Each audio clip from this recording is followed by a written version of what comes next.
Welcome to Buckets, brought to you by FanDuel Sportsbook. My name is Matt Moore. I'm the senior NBA writer for the Action Network.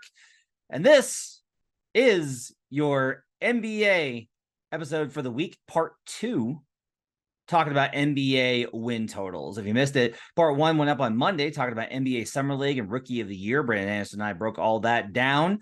In this episode, we're going to talk about win totals. We're going to give you our 3 favorite win totals to bet already. Brandon's got some leans already. He's got some he's going to bet. He's already put them in the app. That's all done. So we're going to talk about win totals that we want you to know that we are already on and that probably will be moving in one direction or another. So good content here. Make sure to download the Action Network app. Best way for you to track your picks. Get up the second information where the bets and money are coming in on. And you can check out all of Brandon's great stuff, both on NFL and NBA in the Action Network app. Just go to the follow button, search for @Wheaton_Brando. All right, let's get to it. This is part 2, NBA win totals with NBA futures analyst Brandon Anderson. All right, let's go ahead and start here. So the NBA win totals hit the markets this week. They're not available at FanDuel yet, but you can find them out there in the betting landscape. And so there were a couple that I went ahead and grabbed immediately. You need to shop around as always. Great way to do that is with the Action Network app, so you can get a sense of where the money is at and where the juice is. I'll start right here. The first bet that I made right off the top was Nuggets at the very top. They lead the entire leaderboard. The defending champions lead at 54.5. The under on that is plus 100. That plus 100 was an important part of this equation is that I very much this may go up and I might get another win. And we're going to talk about this a little bit with some of the others. Well, I want to talk about with the Pacers in particular later, but the debate of, do you want the juice or do you want the extra win?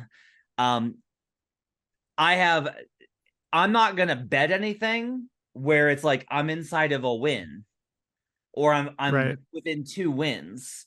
So for me, it's like these are all things that as an indication of the process. And Brett and I will do our usual, we're going to bring it back this year. We're going to do how to bet for all the things that you can bet in the NBA. We'll start that over the next couple of weeks. So among that will obviously be how to bet win totals. And we'll talk about this a little bit more. But at 54.5, it's not like if this moves to 55.5, minus 120, minus 130 on the under, I'm not going to be like, ooh, I like it way better. Like, no, like I have the power rating from last season adjusted for what's gone on in the off season.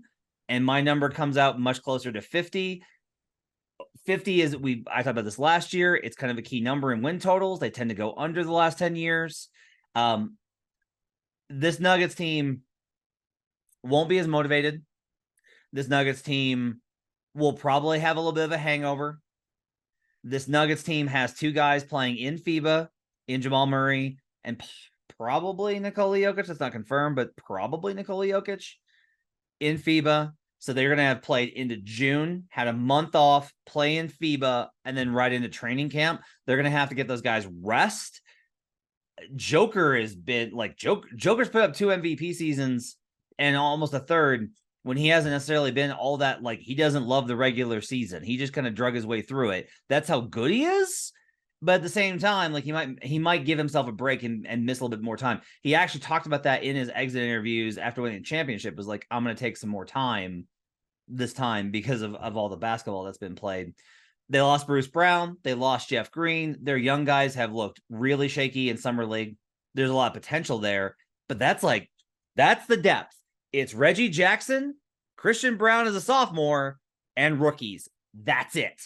All of this to me adds up to a pretty easy play on the under. I have bet the Nuggets over almost every single year. Michael Malone has never gone under as a Nuggets coach in a full season, but I'm going to do it this year. I'm betting the Nuggets under 54.5. Yeah, and I know we'll get there too when we come back to a little more in depth here, but I know your numbers really like to take the under on the team that whoever has the highest win total posted, that you've got a lot of numbers that like the under. So I'm sure that automatically was kind of a signal for you on this one. I know we're going to get to Summer League a little bit more later, but to me, the big warning for Denver is the depth really is a concern to me. And it's just Bruce Brown and Jeff Green. Really, that's all that's gone. That's basically their 6th and 7th guy from the playoff rotation. But in the regular season, for all the reasons you said, that we're going to miss some time. They're going to be cautious with Murray, as they always are. MPJ is going to miss some games. He always does. Jokic, I mean, like, I wouldn't be shocked if he, like, tries to play only 64 games just so that he can't be in the MVP conversation next year. Like, the depth is going to matter in the regular season. I'm not so worried yet for the postseason. We got a long time to get there. I know you watched more than I did, specifically the Denver Summer League team, because basically that's their depth rotation. Other than Christian Brown, who obviously didn't play because he just finished playing meaningful minutes, the rest of the guys, Peyton Watson and all the rookies, Julian Strother, I didn't even know Hunter Tyson much at all before coming into this. He's been electric for them in the Summer League. Jalen Pickett. Talk to me just for a minute or two. Like, did you see those guys in person when you were there? What do you make of the Denver summer team overall? Yeah, so I like Julian Strother. He didn't shoot well, but I don't necessarily worry about guys shooting in Summer League or really as rookies. I mean, they need him to contribute now. You don't take the guys that they've taken as old as they are without like a little of assumption they can play. But what I liked about Strother was he was willing to go ahead and get contact. He drove into contact repeatedly, had a little bit more of a floor game than I was anticipating, because kind of the way that it was presented to me by both scouts and like a limited number of film that I watched was more of like he's going to project as like a real 3-and-D pure guy. And some of this is like he may be that in the league. But in Summer League, he did show like a little bit in terms of being able to get into the lane. Defensive stuff was decent. It was pretty good. Hunter Tyson had an incredible Summer League. He's probably the guy that gained the most in terms of the last guy picked. They signed him to a 4-year deal, shot the lights out. He played exceptionally well in Summer League. I don't get overly excited about that just because I'm like, look, it's good that he looks like he belongs, because that's kind of what I'm looking for in Summer League is like, do you look like you belong here? You can either look like you don't belong here because you're so much better, you should not be in Summer League, or you can be like, you don't belong here, the NBA is not for you. Yeah. Like you're just not. Agreed. As a Summer League connoisseur, it very often the biggest takeaway is the thing that you don't see from guys, and you're just like, oh, you don't even belong on this court, then you aren't here. Like, I totally agree with that. So don't take so much out of the good stuff you see. Good stuff is good, but the bad things, if they stand out, to me is the biggest, most clear takeaway out of Summer League. So yeah, it's good that the Denver guys didn't look bad on the court. Yeah. Jalen Pickett, I think, probably looked the best in terms of he's going to be a point guard. I wouldn't be surprised if he winds up as the backup point guard by the end of the season. I don't know if he can play in the playoffs. That's a bigger question. But like, I have some concerns about his defense. But offensively, Pickett plays a type of basketball that the Nuggets veterans will be like, okay, all right, yeah, this kid can stay.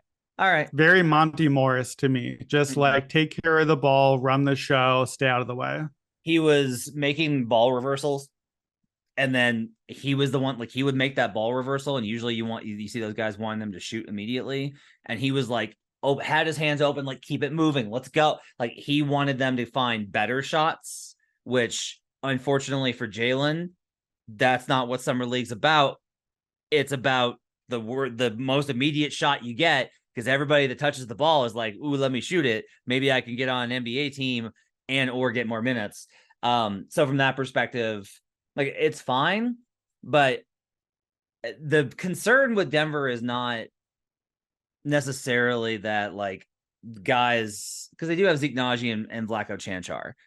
It's not necessarily that, like, 8, 9, 10, 11, these kind of guys, right? Right. Or 10, 11, 12, that they're really going to matter. The question is, if Aaron Gordon gets an ankle sprain, are they going to play MPJ 38 minutes a night to make up for some of that, because you need forwards on the floor? If not, does Zeke Naji step in? Zeke Naji tends to get hurt. Does that mean that Hunter Tyson fills in? If Jamal Murray needs a night off, as he recovered from the ACL last year, missed, he played 65 games, missed a fair amount of games, will probably do so again this season. If he's out and Reggie Jackson starts, is Jalen Pickett now your backup point guard? Like, you're having to move a bunch of guys that are not there into these bigger kind of areas. That plus, I've talked a lot about this. They were absolutely a championship contender from December 1st through the Memphis game in early March. 100%. But their overall for the entire season, they were projected, my number is a lot closer to 50. And I'm just, to me, I'm just like, they were closer to a 50-win team on the season with a higher ceiling based off of if you shorten the rotation and play your starters more, which guess what? They did. But now that's going to be tougher for them. So, by the way, I did run the numbers here real quick. Last 10 seasons, if with a win total of 54 or more, 21 and 12 to the under last 10 seasons on 54. Okay. Well, one more question for you on Denver before we move on. Just a big picture for Denver. We talked about the depth. Are you more concerned about Denver's depth right now for the regular season or for the playoffs? Regular season. I think by the time that we get to the trade deadline, they will look different. I think they'll probably pick up somebody. This is a time for them to really push in terms of the front office is like, we hit on Christian Brown. We think we hit on Peyton Watson. Shake your results there. We think that we've got all these guys. We're going to make a lot of this is like, they're going to make Michael Malone play young guys. And I don't know how that's going to go, but probably if it doesn't go well, and I don't think it's going to go well enough by the deadline, they will have either traded or found somebody for them to be able, they will look different. I am not worried about not playing them for the playoffs. I don't think there's good value on them to bet them to win the title now. But I do think that I have more concerns about the regular season performance than their playoffs performance. Second team I've already bet, the Milwaukee Bucks under 52.5 plus 100. Again, this might go to 53.5 and you get an extra win on it if you want to play the under. This is pretty much two things. I told you pretty consistently they were not as good as their record towards the end of the season. It's why we were betting Boston. Wah, wah. They were not as good as their record was last year. They lost Javon Carter. And the reason I mentioned that, if you're like, why does that matter? It's that this team had very little margin for error and they didn't really add anybody. Yeah. They brought Jay Crowder back. And then on top of all of this is the key question, I think, Brandon, and I'd love to get your thoughts on this. I've been asking I was asking people in Vegas from a betting perspective, like, what's the value of Mike Budenholzer on a regular season performance? Yeah. Because everybody loves to hate on Bud, loves to talk about him not adjusting in the playoffs, loves to talk this, that, and the other. Fine. As somebody that has covered the league for as long as I have, he won games in Atlanta. He won games in Milwaukee. It was really great being able to bet on the Bucks in every single division matchup they would ever have. And now that's gone. And I just don't know what Adrian Griffin's going to bring to this job. It's an unknown. Yep. And the question, I think, is I can't say definitively that Griffin is going to be worse or better than Budenholzer as an overall coach. What I can ask, though, is the question of what are the odds that he will be as good in the regular season as Bud was? And my expectation is that there is a better than even and a better than, I would say, probably 60% chance that they'll be worse in the regular season in terms of performance with this team diminishing returns with an old squad under a different coach. What do you think? Yeah, I fully, totally agree with exactly how you just put it. To me, Adrian Griffin is downgrade in the regular season for the hope of upgrade in the postseason. Like we know what we both think about Coach Bud in the playoffs. He got better. He won a championship. Banners fly forever, right? So, yeah, we give him credit for the championship, but there were still, it was a team that did not show a lot of versatility. It was a team that that's Bud's thing. And it's right out of the pop tree is you find what works and you hammer it game after game, night after night. You get your defense locked in. Defense wins championships. You find the thing you do best and you just do it every single game and you win a lot of games. We saw Pop do that. We're still seeing Pop do it, but we saw him win a ton defense and just the same formula. We've seen other guys in that tree as well, basically the same thing. So I totally agree that the regular season, it's an unknown, but yeah, like I think your 60% is low. I think like 80-90%. Like Bud is a really, really good regular season coach from a win totals perspective. Right. In particular, I would fully expect, if I am bringing in a new coach, it's because I wanted to change. And if I want to change, it's because I want Griffin to try some stuff. I want to try out a few new defensive schemes. I want to switch up the offense a little bit. I want to see what, let's try this weird lineup. Let's do this new thing. That probably means a few clunkers along the way too. Like you hope, if you're a Milwaukee fan, you want to do those things. Like that's why you made this move. So I think it makes sense. I don't know that I'm on the under here yet, just that the number's low and they've been winning so much, but it definitely, put it this way, it would be a pass on the over. So to me, it's an under or pass, I guess is the way I would say. I think you're right about the coaching. They don't have a backup point guard. That's why it matters that Javon Carter's not on the team. Like they literally don't have a backup point guard. Like who if the season started today, it's literally like Malik Beasley or Grayson Allen. Like these are the real things. It's just like on my spreadsheet, it's just a giant question mark, to the point that I kind of feel like if the season started tomorrow, second round rookie Andre Jackson might actually be the backup point guard running the second unit, which would not go well. So I don't know. I'm assuming like they got a lot of wings. I'm going to guess that, maybe they like trade a wing for TJ McConnell or something like that and just get somebody in. But the margin is thin. It's a long season. Giannis low key has become a guy that only plays like 66, 68 games. Like he misses games in the regular season. That's fine. We need him in healthy in the playoffs, and we're not always getting that lately. So they're going to keep being cautious there. I think the under makes a lot of sense. Yeah, I got a plus 100. There's a 53.5 under minus 132.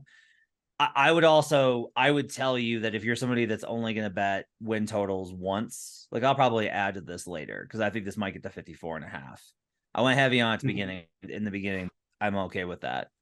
I'm with you on the debate on like the win total versus the juice. We've talked about this before on whether it's a game or whatever. My numbers, the way that I set my stuff up, I'm just unique. Like I am not the typical setup of a professional bettor. Like I have one of the teams I'm going to give out. I have a win total that would literally be like 8 or 9 wins above the number. Like my margins are huge. So when the three that we're going to talk about for me are all win totals that I'd have off by like 5 wins. And that is because that's just like the way I model or set things up. My margins are really big.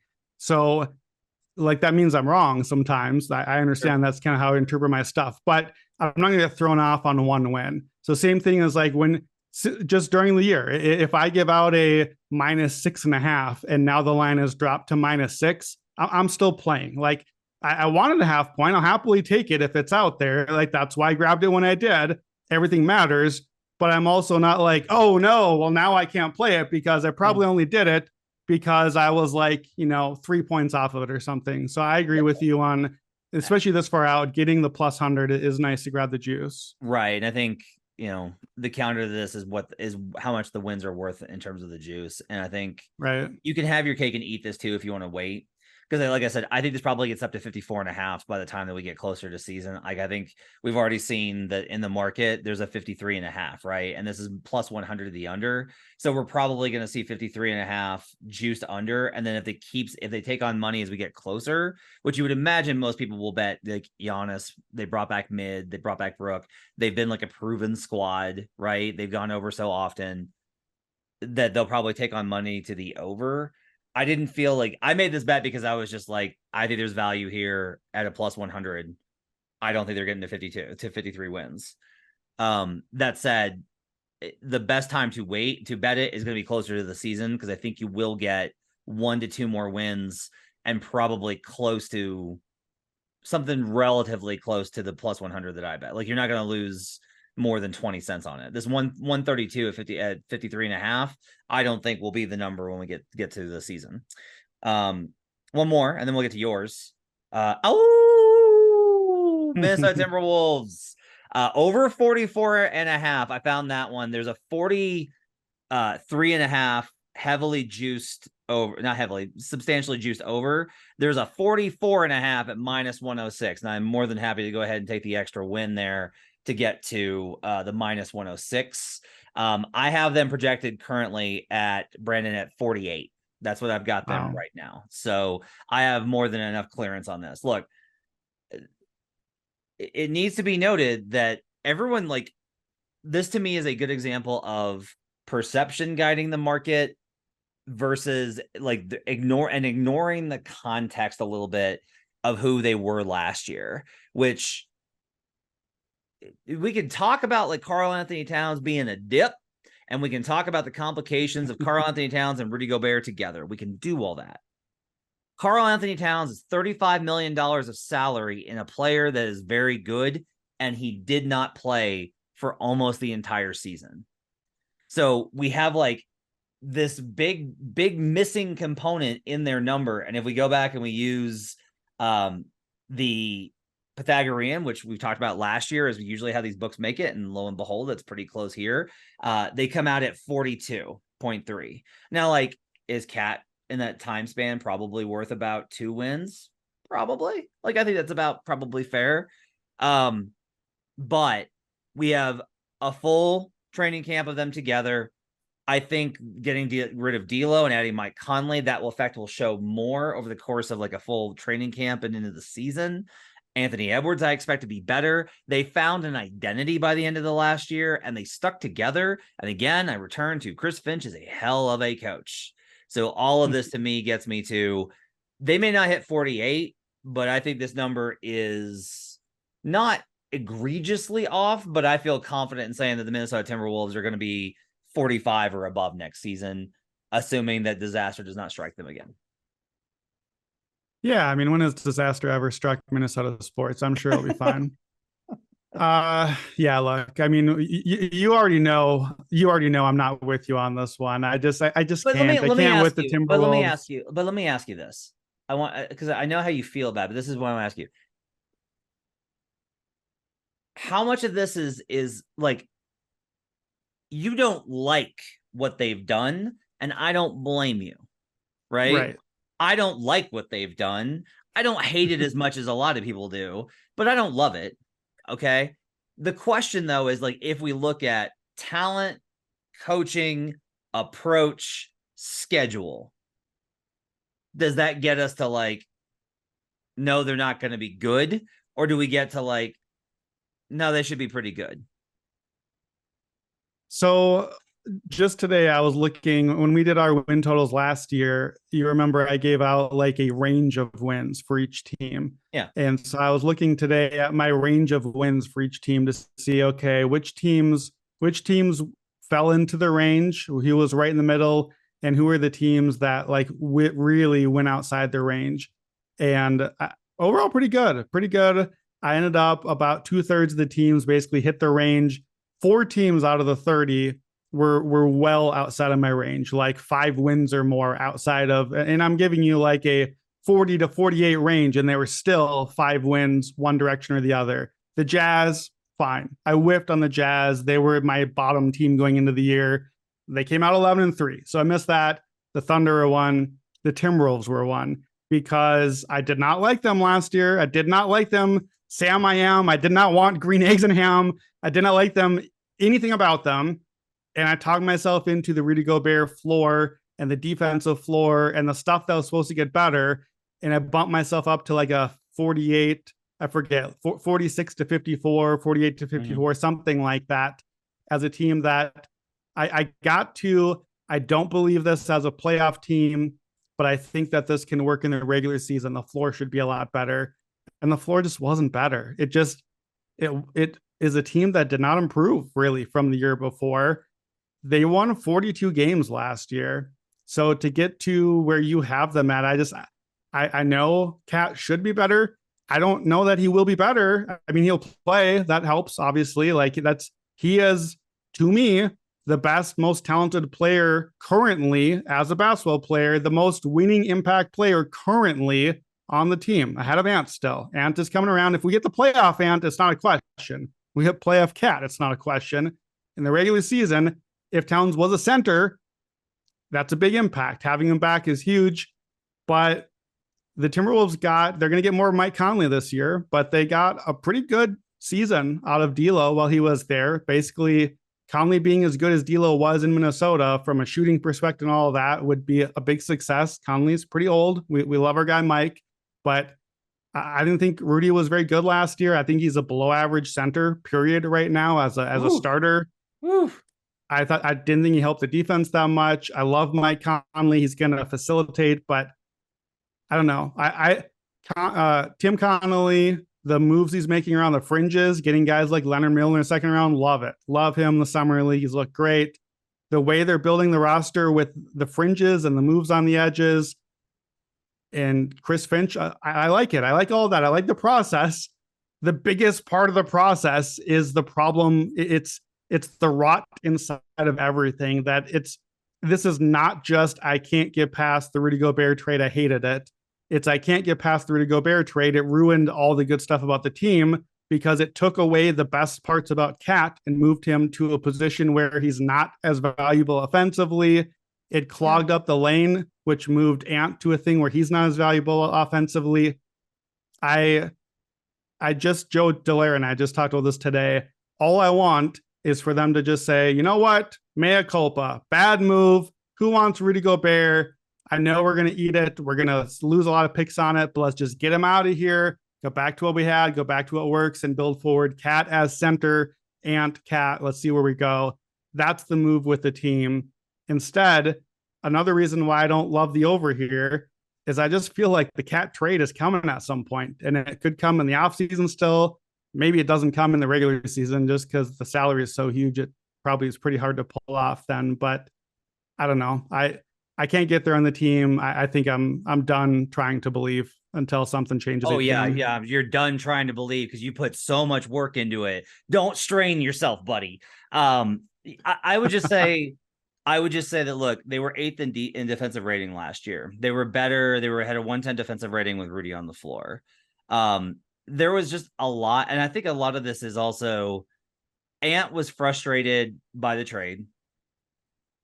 Everybody was kind of frustrated by the trade. And that's fine. But this is one of the things about the NBA is like the timelines are so long. And you wind up being like, they basically moped the first 3 months of the season. He and D'Lo specifically moped the first 3 months of the season. But by the end of it, you saw, especially after D'Lo left, you saw Ant start to embrace, like, because the rest of those guys, for lack of a better term, have that dog in them. Naz Reid has that dog in him. Kyle Anderson has that dog in him. Like, NAW has that dog in him. He proved that in the playoffs. Like, those guys are tough and they are professional and they hung together.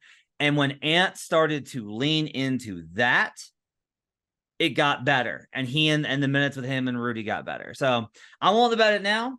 The Cat trade wouldn't necessarily scare me off because I think it clears some of their problems out. But I also think that they'll figure stuff out, and we'll see how it goes. I want to get into yours. I'm very excited for yours. These are leans. Brandon has not bet these, but no, I'm gonna bet these. I narrowed it down to just these three. I'm gonna put these in the app. These are bets. So these are official recommendations. I'll start out with my absolute favorite one right now. Before I even looked at any of the win totals, this is a team I knew I'd be in on the over. And then once I saw the number, I was like, holy cow.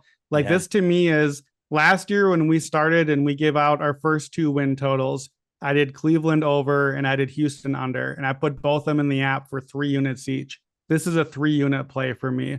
Indiana Pacers over 35.5. I think it's a ludicrous number. I have the Pacers in the low to mid 40s for win total. I think that this is a playoff team this year, not a postseason team, a playoff team. I think they have a real chance to just outright make the playoffs as a top 6 seed in the East. I love what they've done in the offseason. Bruce Brown, they paid a lot for him, but I think he's a really good fit for this roster. He fills the need in the lineup. I assume he'll be starting for them.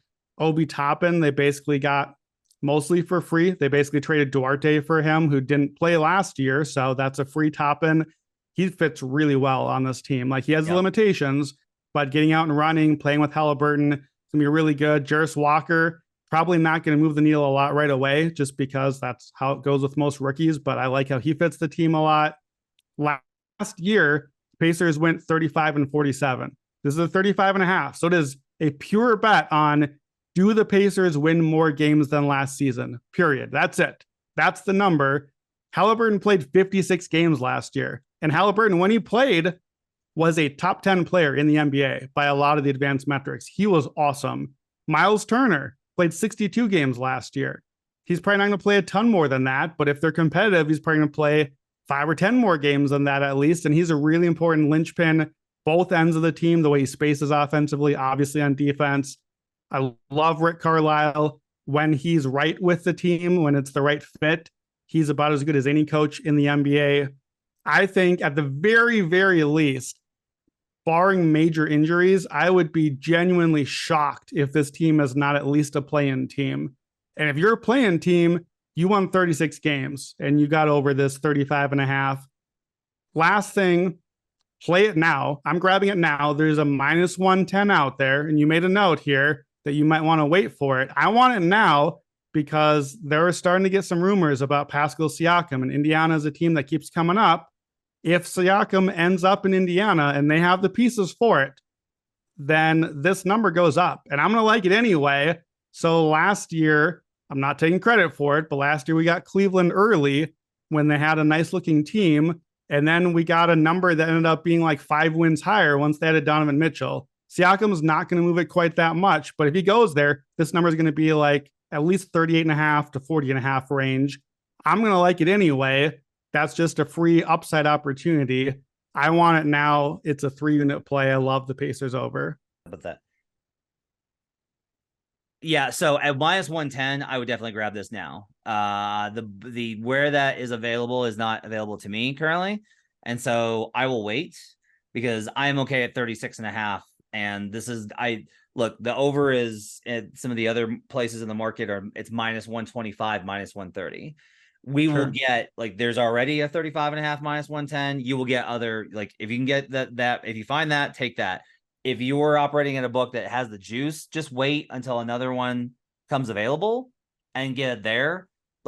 As much as we've talked about how much is a win worth versus not, those kind of questions, to me, the juice is more important.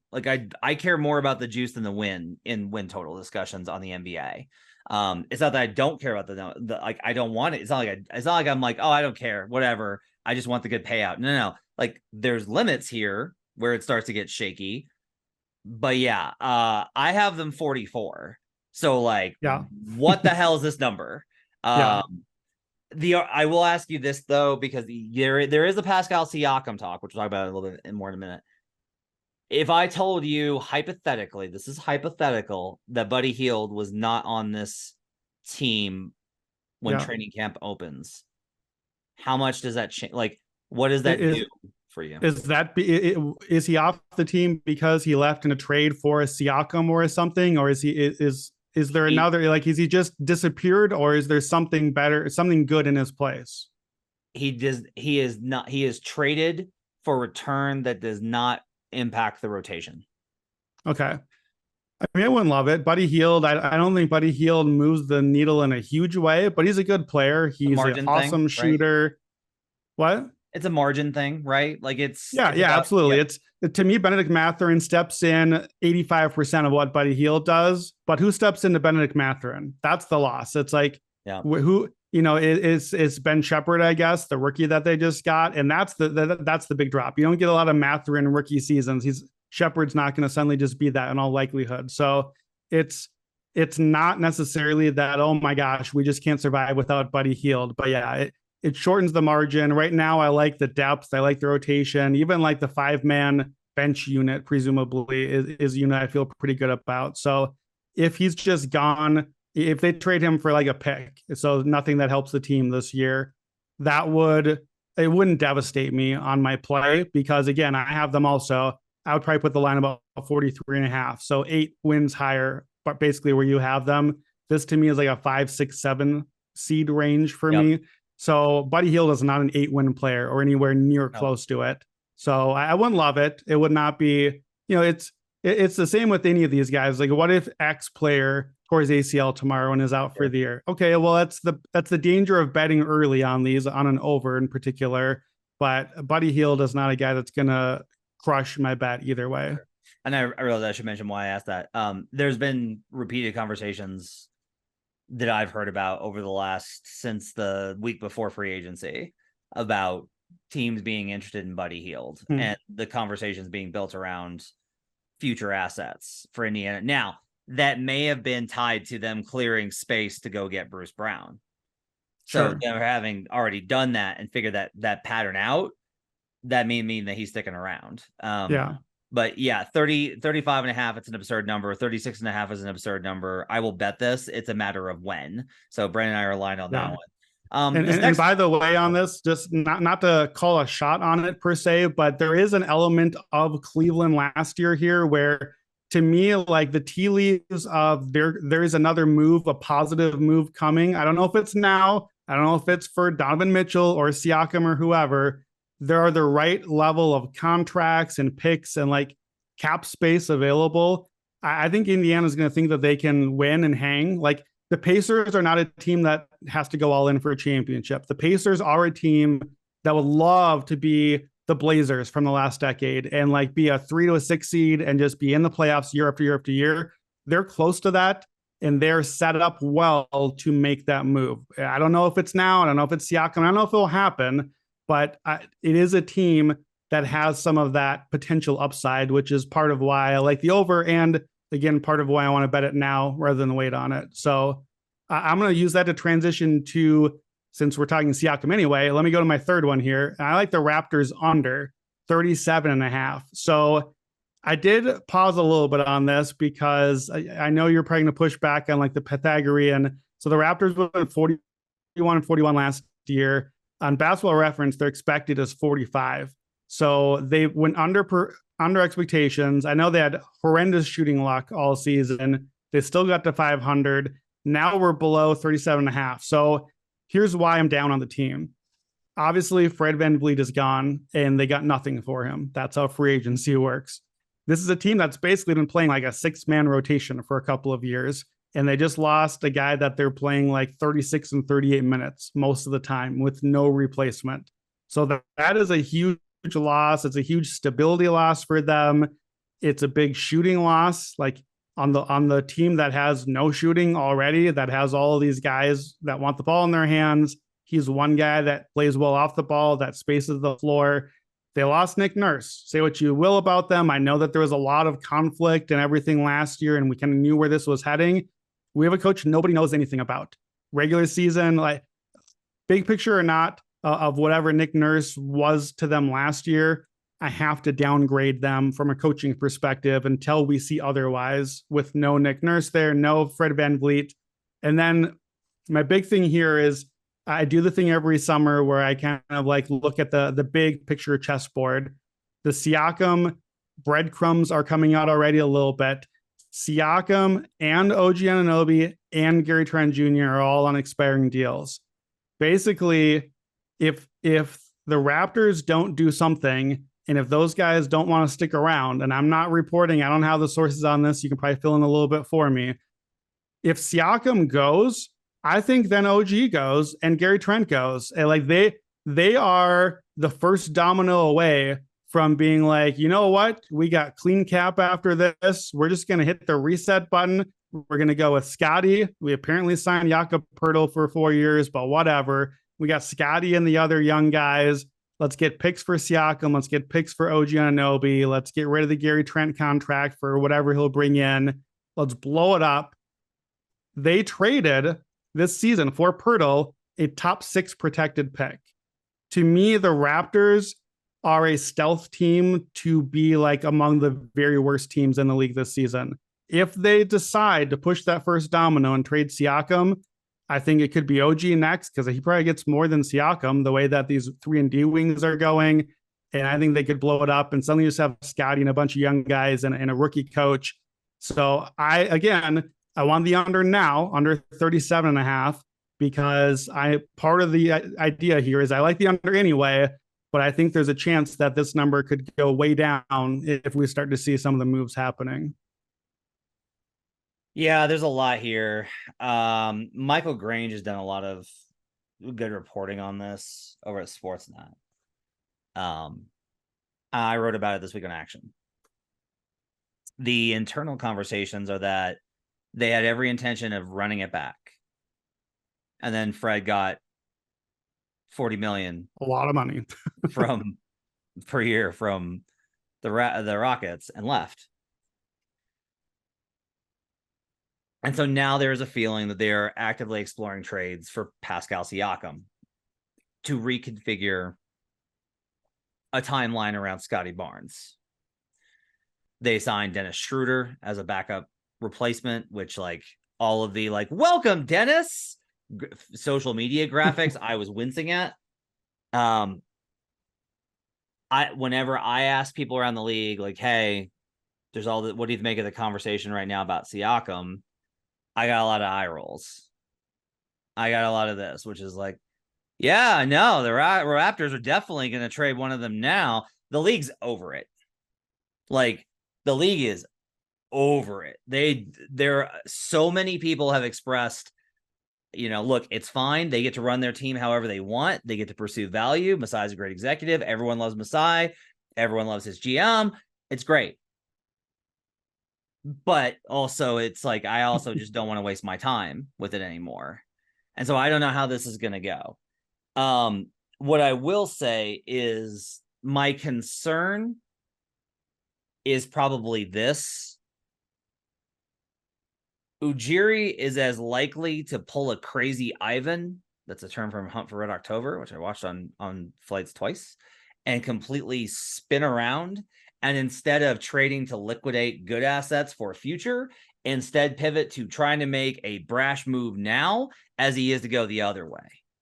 So if you're what does that look like? The answer is what if he just is hey, I'll give you OG, and what if he does offer Scotty Barnes for Dame? What if he just does that? What if he says Scotty was really frustrating last year for a lot of people in the organization. I'll give you Scotty Barnes and 2 unprotecteds, along with throw in whatever. I don't think you can probably give up OG or Siakam, but they put together an offer that basically makes the Heat offer look pretty miserable. And Masai just says yeah, he doesn't want to come here. Well, we're going to try it. Would that shock anyone? I don't think so. Harden, I think, is a more difficult one to parse. I think that one I don't necessarily see Masai taking a shot on Harden. But I do see the instability of trying to predict Ujiri's moves is enough for me to be I'm gonna leave this one alone for a while. I don't disagree that if we're this is the roster going into the year, that this number is off. This number is and you're honestly right that I think one of the problems though with the number at 37.5, we don't have enough ways to short these teams. Yeah. When the alternate win totals come out, we're still only going to get 35, 34. No, it'll be lower than that. We'll get usually maybe off by 5. We'll get a 32.5 or something. A 32.5, right? Yeah. And that'll be pretty good.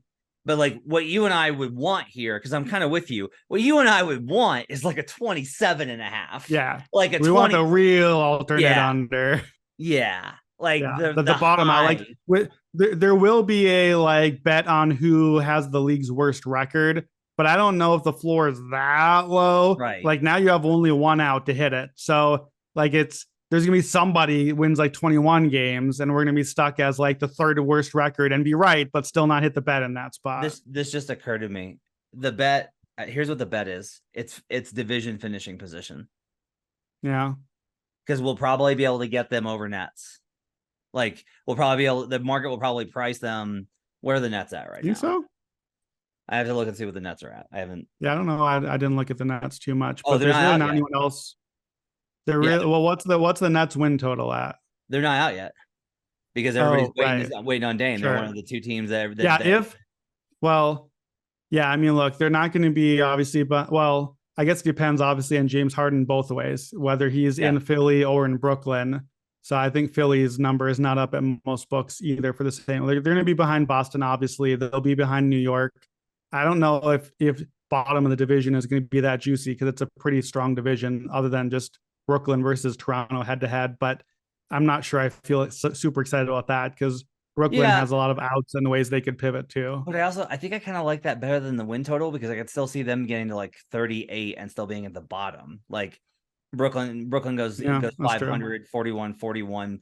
New York goes 40, New York goes 46, Sixers go 46.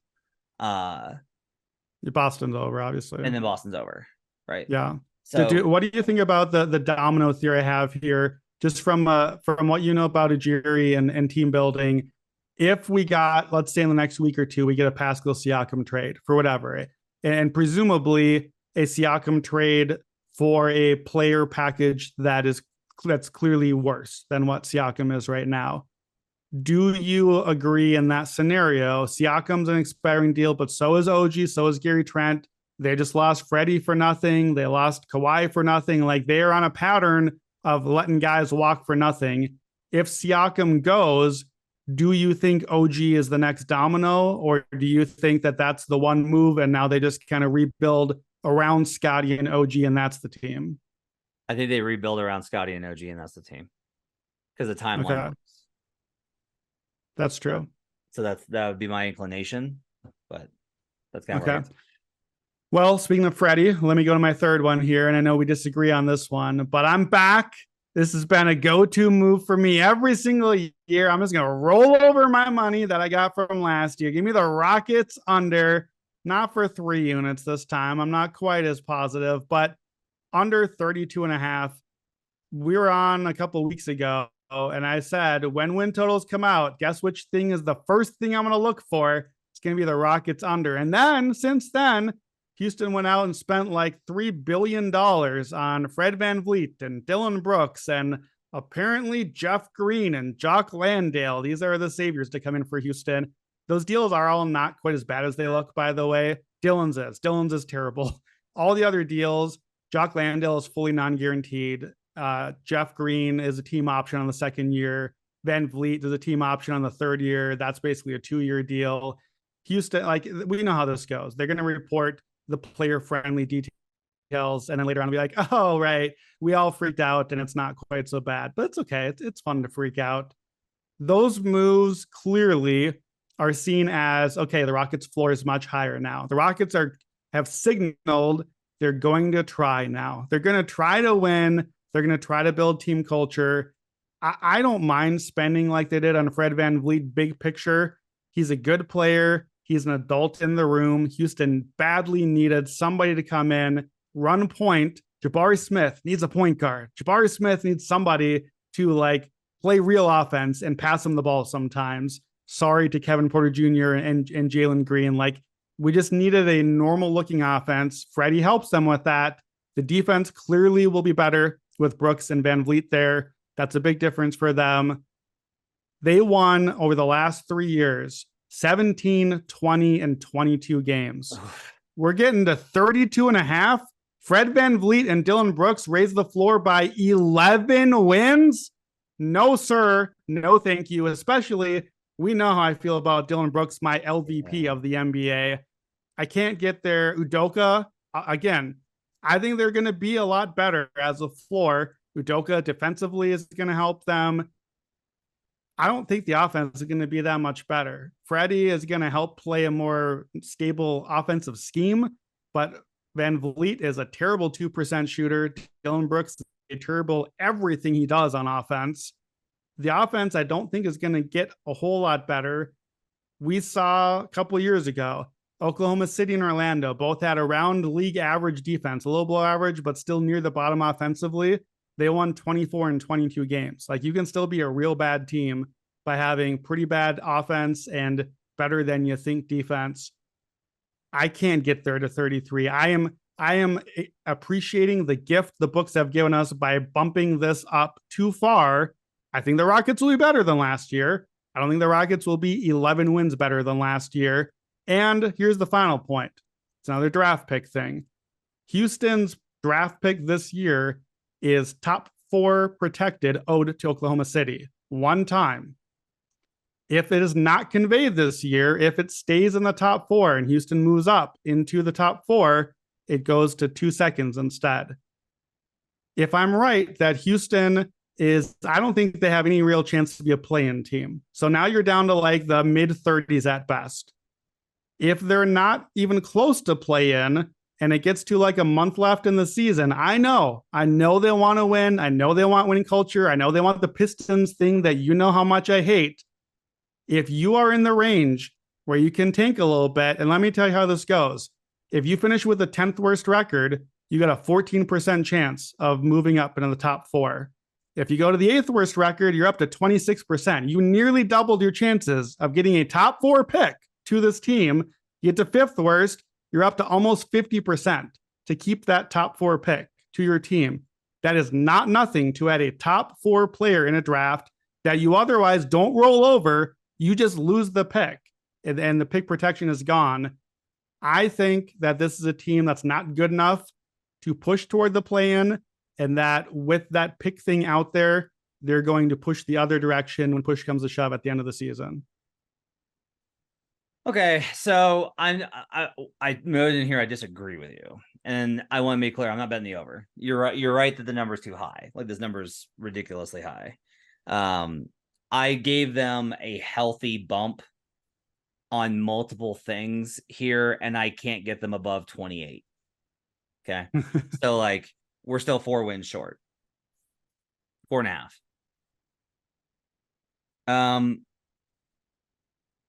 I think that there are enough unknown things that could exponentially impact things. Part of the problem is my base number I'm starting with on their power rating is going to be off because they tanked, right? So like the full season numbers aren't indicative of like how good or bad. Now this team sucked the entire year, right? I really honestly, Brandon, I don't know what to do with the coaching. Silas was universally known as the worst coach in the league. Correct. Houston fans and media are very much convinced that he was the root of all of the bad stuff. I disagree. I think it's who had the ball in their hands, and Houston fans have made it clear how they feel about that position. Sure have. In my mentions. But I am open to being wrong on that. Like, maybe Jalen was just really like given the keys by Silas, and that was the problem. And now in a structured offense, he's going to look a lot better. Like, I am open to that possibility. It's not just though, like, removing Silas is probably worth a relatively shocking number of wins, just because you're no longer as inclined to lose, because you are feeling like you're actually building towards something. And then adding Udoka can be worth almost approximately the same, to the point where, as hesitant as I am to move guys' team totals off of players, I'm much more willing to move them off of coaching, because that impacts all of the guys. Like, every player is hurt by coaching. Every player benefits from coaching. So that swing is probably pretty wide here. I don't feel about Dillon Brooks the way that you do. I don't think he's good. It gets to be a little bit of like a meme joke thing where we talk about Dillon, and that's where I'm like, we need to be able to talk about him a little bit more seriously, in terms of like, that's true. He could be an overall negative without being like that much like that level. And just to give him a little credit, as I will do once for the year, and then I'll be done. This is the one time. I think that actually Dillon Brooks on this particular team that so badly needs a wing and any semblance of defense, I think Dillon Brooks absolutely is a floor raiser for a bad roster. I think he absolutely improves the defense and helps this particular team win more games. This team makes a lot more sense to me because of what Fred and Dylan and Jock Landale bring. And Jeff too. Like, there's just going to be, they will be professional, and professionalism changes a lot. It puts it to at least where it's like, this might be a little bit close at the end, to the point where I'm like, do I really want to be in on a sub 32.5? You make a really good point of how high the number is. I'm still like, it's still 32.5, and this is probably a sub 30 win team. Like I had said, like I expect the number. I actually thought this number would be 29.5. So yeah, that's right where I was hoping I'd see a 3 in front of it, but I expected that we would not. And like I think Jabari is going to be a lot better this year, and I think that Şengün's going to be a lot better this year, and I do too. I think Amen Thompson's going to be fucking awesome, and I love him, and I'm all in on Amen Thompson, and I'm all the way in, and so like it really to me it's just like, okay, can Jalen Green like fit in? And if Jalen Green just fits in and it clicks, then this team can win like 33-34. The tanking question, I think, is a really fascinating one because there's two ways to approach it, which is, look, ownership clearly gave them a mandate, go get guys. I don't want to be trash. We want to be good. Like, I'm tired of my team sucking is clearly the mandate from ownership. You don't spend $40 million a year on Fred VanVleet if you're like, I don't care. Like, unless you have that edict. But to your point, by January 1st, they'll know. And if by January 1st, it's like, no, we have like 10 wins. Like we're going to be a bottom 3-4 team again. Like it didn't work. Then that's when front office probably goes like, look, rationally, the thing that we probably need to do is pivot. And then ownership will be frustrated and people's jobs will be on the line, but they'll probably wind up going your direction and they'll shut down. Well, and I think even, I'm not even sure it's that low. I think we agree this team is going to be a lot better than what they have been. Like they genuinely improved a lot about the team. But if you get to, let's say, 3 weeks left of the season and you're at like 29-30 wins right now, and in all likelihood, you're probably something like the 5th to 8th worst record in the NBA. You have to be serious with yourself at that point to know, okay, we're not making the postseason. We're not making a play-in. And every win we get right now takes us about 10% lower at getting a top 4 pick next year, period. You have to take that into account, whether you want the winning culture thing or not, when you're down to the last like week or two. Maybe they don't have to. Maybe they'll laugh at me and be like, doesn't matter. We want that winning culture. Who cares about another top 4 pick? It's a weak draft next year. I don't care. This is their last chance, really, to get a top 4 pick, to add another serious talent to the roster, because it's going to slowly get better from here. That's good news. They don't own their next picks either. They don't own the draft rights for several more years of their own picks. This is the last chance they have to get one more really good core piece to the team. So to me, I think that's why I'm still under, but Pacers over is my big one here. This is just a 1 unit Rockets under for me.